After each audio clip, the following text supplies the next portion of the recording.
Dear students, دوبارہ ملتے ہیں۔ یہ لائٹ پرابلم کی وجہ سے ایک دم سب کچھ بند ہو گیا، تو وہ لیکچر وہیں پہ ڈراپ ہو گیا تھا، اس لیے میں چھوٹے چھوٹے کلپس میں لوڈ کر دوں گی۔ تو ہم یہاں پہ پہنچے تھے کہ نظریہ کا مفہوم کیا ہے۔ تو ہم کہہ سکتے ہیں کہ نظریے سے مراد ایسا ضابطہ ہے یا پروگرام ہے جس کی بنیاد فلسفہ اور فکر پہ رکھی گئی ہو، اور انسانی زندگی کے مختلف پہلوؤں جیسے سیاسی، معاشی، معاشرتی، تہذیبی، ان کے مسائل کے حل کے لیے کوئی منصوبہ بنایا گیا ہو۔ تو یہ تو آپ دیکھیں گے کہ یہ نظریے کا جنرلی آپ نے مفہوم بیان کرنا ہے۔ اس کے بعد نظریہ کی تعریف جو آپ کے سلیبس میں جارج براس کی دی ہوئی ہے اور ورڈ انسائکلوپیڈیا میں کیا تعریف بیان کی گئی ہے یہ ہے، اور ان میں سے آپ کے شارٹ آنسرز میں لازمی کوسچن آتا ہے۔ تو سب سے پہلے جارج براس نے کیا کہا نظریہ کے بارے میں، وہ کہتے ہیں، یہ اچھی طرح سے آپ نے یاد کرنی ہے، عام زندگی کا ضابطہ یا کوئی پروگرام جس کی بنیاد فکر و فلسفہ پر استوار ہو آئیڈیالوجی کہلاتا ہے۔ اس کے بعد ورلڈ انسائکلوپیڈیا میں نظریہ کی کیا تعریف بیان کی گئی ہے؟ نظریہ سیاسی اور تمدنی اصولوں کا مجموعہ ہے جس پر کسی قوم یا تہذیب کی بنیادیں استوار ہوتی ہیں۔ یہ کسی قوم یا ثقافت کے فطری نشو و نما کے عمل میں مدغم بھی ہو سکتی ہیں۔ تو یہ دوبارہ میں ریوائز کر دوں، پاکستان کب وجود میں آیا اور کس لحاظ سے منفرد ہے؟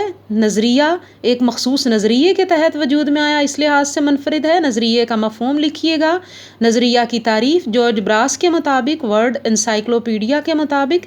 اس کے بعد آگے آپ کے سلیبس میں چھوٹا سا ٹاپک ہے نظریہ پاکستان کا مفہوم بیان کریں۔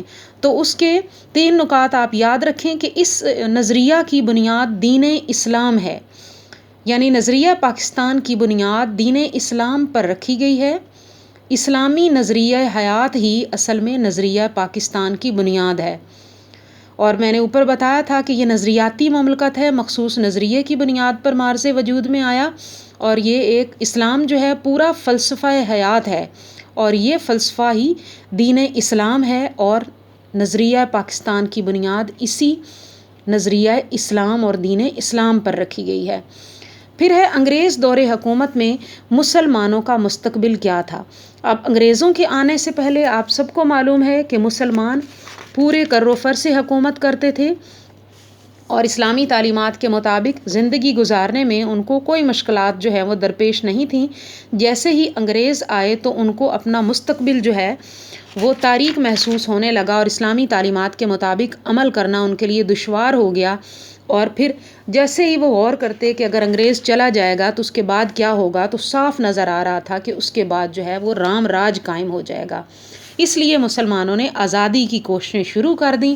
اب آزادی کی کوششوں میں آپ کو اپنے بڑے بڑے ہیروز کا پتہ ہے کہ ہندو اکثریت کے غلبے سے بچنے کے لیے سر سید احمد خان، قائد اعظم محمد علی جناح، علامہ اقبال اور کئی دوسرے مسلمان اکابرین نے مسلمانوں کے وقار اور آزادی کے لیے کوششیں تیز کر دیں، اور انہی تمام کوششوں کو ہی ہم تحریک پاکستان کا نام دیتے ہیں۔